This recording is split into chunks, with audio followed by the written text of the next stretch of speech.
How much does it cost to advertise on the radio? Well, I'll tell you what, this is my old stomping grounds. This is where I started my career in audio editing and producing and copywriting. This is my absolute first love. This is the sandbox I love to play in, is audio production. And I especially cut my teeth on radio production. And there is a very powerful medium out there that's still going strong. And especially if you are in a B2C retail situation, radio might be something for you to consider. How much does it cost? I've always heard that, oh, it's expensive, and oh, it doesn't do this and does that. Blah, blah, blah, blah. You know what? I'm going to give you a firm foundation on how to calculate it, how to look at it, and when various radio salespeople come to you, you'll be able to evaluate them on an even keel across the board. So let's dive in.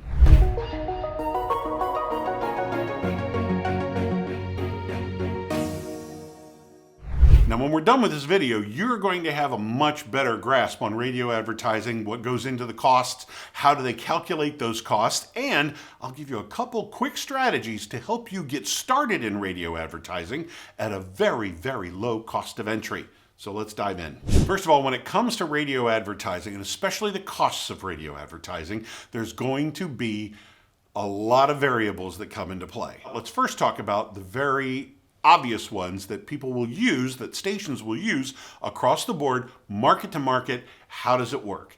First of all, they're always going to come back to a foundation of CPM, or cost per mil, which is M-I-L-L-E, as in millimeter or milliliter or millisecond. Mil is basically the short prefix for thousand. So it's cost per thousand, in this case, listeners. Cost per thousand listeners, or CPM. CPM is kind of a way to look at things that's about as even as you can get on a playing field when it comes to comparing, say, station to station or company to company. First of all, I don't know if you realize this, all of the radio stations in town, especially if you're in a halfway decent market that says, let's say, has 15 or 20 radio stations, they're probably owned by 3 or 4 companies, and that's it. Many companies, many of the larger companies have 3, 4, 5, even 6 different signals, different frequencies, different radio stations under one roof. That's not uncommon. Now, based on several different things is how they come up with their pricing schedule. First of all, does the market subscribe to ratings? Very much like you see you hear about, oh, the #1 TV show on Thursday nights is this, or the #1. There's a rating system that goes into radio as well. Let me put it to you this way. If any radio station who subscribes to the ratings digs deep enough, they'll be #1 in the market. Okay? Now, maybe they're #1 on Thursday mornings among 12 to 16-year-olds. Maybe they're #1 with males 18 to 35. Maybe they're #1 with, there's a way to massage the numbers. So just because somebody says they're #1, take that with a grain of salt, okay? So, are there ratings? What kind of stations? Who falls in #1 for total listeners? Okay, total listeners, time spent listening, CPM, good stuff like that. All those numbers start to fall into place, and you do have a clear winner as to who is overall #1. Now, maybe that #1 doesn't fit your demographic. Classic rock radio stations are very typically heavily lean male, say 35 to 65, maybe even 45 to 65. Well, if you're looking at the college students in town because you have, I don't know, maybe you sell fraternity and sorority wear, hello, those 45 to 65-year-olds don't care about that. So you really shouldn't be advertising on the classic rock station. That's how you massage this to your advantage, by picking the right demographic that matches your customers. So let's not go down that rabbit hole. Let's stay focused on cost. First of all, are they #1 in the market? Are they #2 in the market? What kind of ratings do they have? Second thing to consider is day parts. Think of a day part as a particular show. You know how back in the day you've got one show from 5 to 5:30, then there's another one 5:30 to 6, and then 6 to 7, then you hit prime time, 7 to 8, 8 to 9. You have the dramas and the comedies, blah, blah, blah, blah, whatever it is. Radio breaks up into day parts. You've got morning drive, which is when everybody's going to work. You've got middays, which is when everybody's at work. Then you've got afternoon drives, and that will cover the late part of the work hour and then the drive home. And then you've got evenings or nights, they could call them nights, and that would be from like 7 until midnight. And then you've got overnights, which would be midnight to either 5 or 6 a.m. when the morning show comes back in. So those are your basic day parts. Now, is it safe to say that when people are driving to work is a much more popular time than when the vast majority of people are sleeping? Don't get me wrong, there's third shift. Those guys are always listening. Trust me, but there are not as many of them, that's for sure. Your morning drive and your afternoon drive are going to be your two most popular times, probably followed by midday, probably followed by evening, and then your overnights are going to be your least expensive time. Now, I know this may come as a shock to you, but we do a lot of talk here about YouTube and podcasting and blogging to bring a steady stream of clients into your business. Number one, radio can stand on its own as a B2C business advertiser. That can be a very great topic all on its own. And we're going to cover a lot of all four of those right here on this channel. So if that's stuff that you need to do for your business, I would strongly ask you to please subscribe. And if this particular video is something that you got a lot out of, please hit like and maybe share it with some other business owners in your area. Now, some things that you can do to massage this information to your advantage, that if radio is the way to go for you, and I would definitely say if you are in a B2C situation, you really might want to consider that. It doesn't have to be brick and mortar. It's not necessarily a place you walk into. Amazon. Amazon would be a great client for radio, okay? Any type of B2C, whether it's online or brick and mortar, I would strongly consider radio, that's for sure. B2B stuff, there's one that drove me nuts, absolutely. It is a company that makes conveyor belts. Just let that sink in for a second. You know the conveyor belt store down on Main Street, right at the corner of 9th Avenue? No, you don't know the conveyor belt store. Forget it, that's not a B2C topic.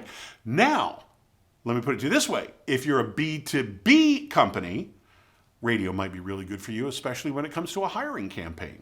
That's something to think about. That's a great way to find new employees. Some of the things that you can do as a B2C to help reduce the cost of entry, radio advertising is very, very effective in the sense of repetition. As is all advertising. It really works on repetition. So how do you get that repetition? Couple different ways. Number one, make sure you go with a station that has a very high TSL, time spent listening. If somebody's going to be listening for 15 minutes, and the pop stations, the top 40 stations, the ones that are playing the really popular music that seems to churn and burn constantly, those folks probably have a lot of competition. There may be 2 or 3 of those radio stations in one market. Those listeners are going to bounce between the 2 or 3 stations trying to find their favorite song.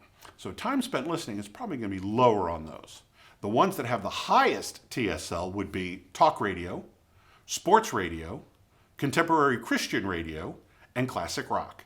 Those are consistently the 4 ones that people set it, forget it, and just let it run. People will listen to that all day. So if somebody's bouncing around between 3 radio stations, or if somebody's over here that listens for 8 hours straight, who's going to hear your ad more? That person over here listening to the 8 hours straight. So the TSL is really good for repetition.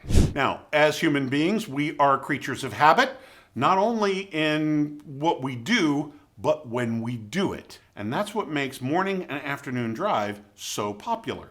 Chances are, your alarm goes off at the same time, you're having your first cup of coffee at the same time, you're getting in and getting out of the shower at the same time, you're brushing your teeth at the same time, you're getting dressed at about the same time, you're getting into the car at about the same time, you're at such and such a mark on the main highway at this particular time.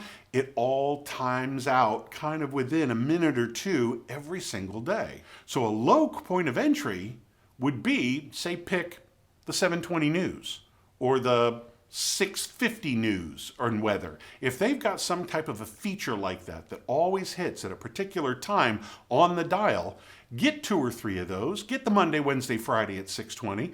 That's only 3 ads a week. And create your own TSL. The same people are going to be listening at that time, Monday through Friday. Probably. And you're going to hit them within that same time period. And they're going to think, wow, this guy's all over the radio. I hear him all the time. When they only hear you at 7:20 Monday, Wednesday, and Friday. It's that type of staying power that's going to end up working to your advantage. Another way, if you've got a much bigger budget and you want to go for a much broad, chances are all the people who are listening are going to be a really good match for your company. That's why you're going with that particular radio station or 2 or 3, because their demographics match up with your customer demographics as well. So to get everybody, a really good measurement to go for would be a frequency of 3. In other words, in 1 week, somebody's going to hear your ad 3 times. And a really good way to do that would be, and we're talking about their entire listening audience, the good way to do that would be to pick something like 6A to 7P, 6 in the morning till 7 in the evening, and anywhere, how many ads does that take to get the frequency of 3? And that can be shown through the rating software. How many ads does that take in a week? I've worked in a couple markets where one time it took about 30 to 36, so that gave you about 3, maybe 4 a day. And another market I worked in, it was like 25. So you could get away with a few less throughout the day, maybe 2 or 3 a day. That would get you to that mark. And you just let it run. The 6A to 7P, you might end up on morning drive. You might end up in midday. You might end up with 2 in midday and 1 in afternoon. It just gets sprinkled as to wherever there's a gap or a hole or a space available for a commercial to run. So that's what that ends up being if you've got a little bit more budget. And again, a really sneaky way is pick that one time slot and just hang on to it. Don't let go. That's a really good way to get your foot in the door and create your own TSL. Ultimately, every station is going to be different. Every market is going to be different. So if you're at a particular place where you're thinking about going on radio and you've got 2 or 3 stations picked out, interview those sales reps, find out, ask them the questions that I just told you about, ask them about TSL, ask them about CPM, ask them about all that stuff about listening and listeners and stuff like that. Do their demographics match your demographics of your customer? If there's a match, I would strongly suggest you consider that station. Now, to get things started, I've got a radio checklist for you, all right?